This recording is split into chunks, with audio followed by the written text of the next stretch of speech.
Hi friends, welcome to my YouTube channel. ఇప్పుడు మనం చేస్తుంది తందూరి చికెన్. అది సింపుల్గా, చాలా ఇంట్లోనే సింపుల్గా ఎలా చేయాలో నేను చూపిస్తాను. ఫస్ట్ ఒక కేజీ కోడిని తీసుకోవాలి. శుభ్రంగా కడుక్కొని తర్వాత ఇట్లా గంటలో పెట్టుకోవాలి. ఒక బౌల్లో కారం మనకు ఎంత కావాలో అంత వేసుకోవాలి. ఎక్కువ తింటారా తక్కువ తింటారా దాన్ని బట్టి వేసుకోండి కారం. మేము ఎక్కువ తింటాం కాబట్టి మేము ఎక్కువ వేసుకుంటున్నాం. మీరు తక్కువ తింటే కొంచెం తక్కువ వేసుకోండి. కారం అయిపోయాక ఇప్పుడు ధనియాల పౌడర్ వేసుకోవాలి. 1 స్పూన్ ధనియాల పౌడర్ వేయండి. 1 స్పూన్ ధనియాల పౌడర్ వేసాక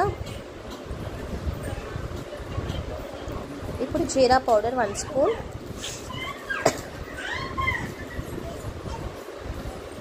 జీరా పౌడర్ 1 స్పూన్. ఇప్పుడు గరం మసాలా వేసుకోవాలి. గరం మసాలా 1 స్పూన్ సరిపోతుంది. మీకు మసాలా ఎక్కువ కావాలంటే ఎక్కువ వేసుకోండి, తక్కువ అంటే తక్కువ వేసుకోండి. మేమైతే ఎక్కువ తింటాం కాబట్టి మేము ఎక్కువ వేసుకుంటున్నాం. ఇప్పుడు తర్వాత సాల్ట్ వేసుకోండి. సాల్ట్ కూడా తగినంత వేసుకోండి. తగినంత వేసుకోండి. ఒక 2 స్పూన్స్ వేసుకున్నారనుకో సెట్ అయిపోతుంది. తర్వాత పెరుగు, వాటర్ లేని పెరుగు ఉంటుంది చూడండి. ఓన్లీ ఆ పెరుగు తీసుకొని ఈ కారం ఉప్పు వాటిల్లోని మిక్స్ చేసేయాలి. తర్వాత ఒక నిమ్మకాయ చెక్క తీసుకొని అది పిక్కలేం పడకుండా నిమ్మకాయ చెక్క పిండేసి ఆ వాటర్ లిక్విడ్ వస్తుంది కదా, ఆ జ్యూస్ కలిపేయాలి. అందులో ఆ స్టఫ్ రెడీ అయిపోతుంది మనకి. ఇంకా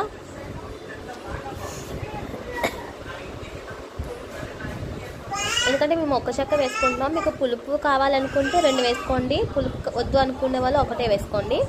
ఒక చెక్క వేసుకున్నాక చికెన్ మసాలా వేసుకోవాలి. చికెన్ మసాలా 1 స్పూన్ వేసుకోండి. చికెన్ మసాలా 1 స్పూన్ వేసుకున్నారు కదా. ఇప్పుడు ఏంటంటే కొంచెం మిక్స్ చేయాలి.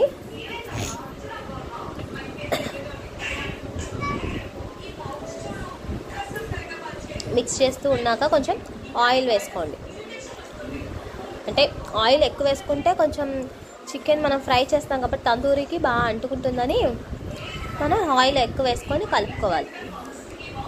ఆయిల్ ఎక్కువ వేసుకొని మిక్స్ చేసుకోవాలి. చికెన్కి బాగా గ్రిల్గా రావాలి కదా, అందుకు ఆయిల్ వేసుకొని మనం మిక్స్ చేసుకున్నాక ఇప్పుడు దాన్ని పక్కన పెట్టి ఇప్పుడు మనం కడిగి ఉంచిన చికెన్ తీసుకోవాలి. అది తీసుకొని ఇప్పుడు ఈ స్టఫ్ని ఆ చికెన్కి అప్లై చేసేయాలి. శుభ్రంగా మొత్తం లోపలికి వెళ్తున్నట్టు అప్లై చేసేసి నీట్గా అప్లై చేసేయాలి. ఫ్రంట్ బ్యాక్ లెగ్స్ మొత్తం వింగ్స్కి అన్నిటికి అప్లై చేసేయాలి నీట్గా.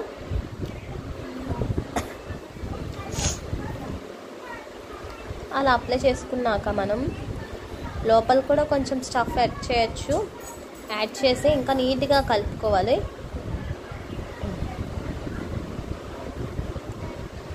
నేను కలుపుకున్నాక అల్లం పేస్ట్ వేసుకున్నాను. ఎందుకంటే అల్లం పేస్ట్ స్మెల్ రావాలి కాబట్టి కొంచెం కారం అప్లై చేశాక అల్లం పేస్ట్ వేసి ఇంకా అప్లై చేస్తున్నాం నీట్గా. మొత్తం శుభ్రంగా అంటే చికెన్కి బాగా ముక్కకి పడితే మనం గ్రిల్ చేసినప్పుడు మంచిగా కనిపిస్తుందని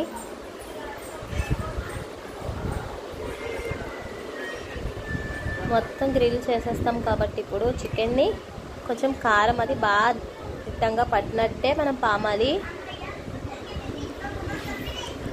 చికెన్ ఇప్పుడు ఇలా రెడీ అయిపోయాక ఒక 2 అవర్స్ మనం నానపెట్టుకోవాలి. ఇప్పుడు ఏంటంటే ఈ చికెన్ని మనం నానపెట్టాక 2 అవర్స్, ఎందుకంటే కారం ఉప్పు అన్నీ మొత్తం ఆ ముక్కకి బాగా అంటుకుంటుంది కాబట్టి ఒక స్పైసీగా టేస్ట్ వస్తుంది.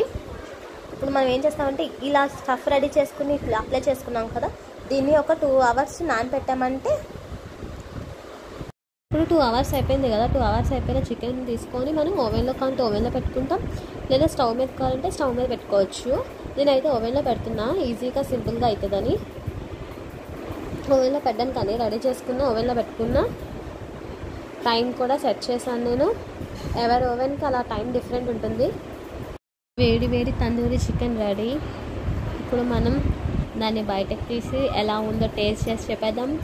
చూడండి, పీస్ కూడా ఎంత బాగా వచ్చిందంటే అంత బాగా అయినట్టు. ఇలా కుక్ చేసుకుంటే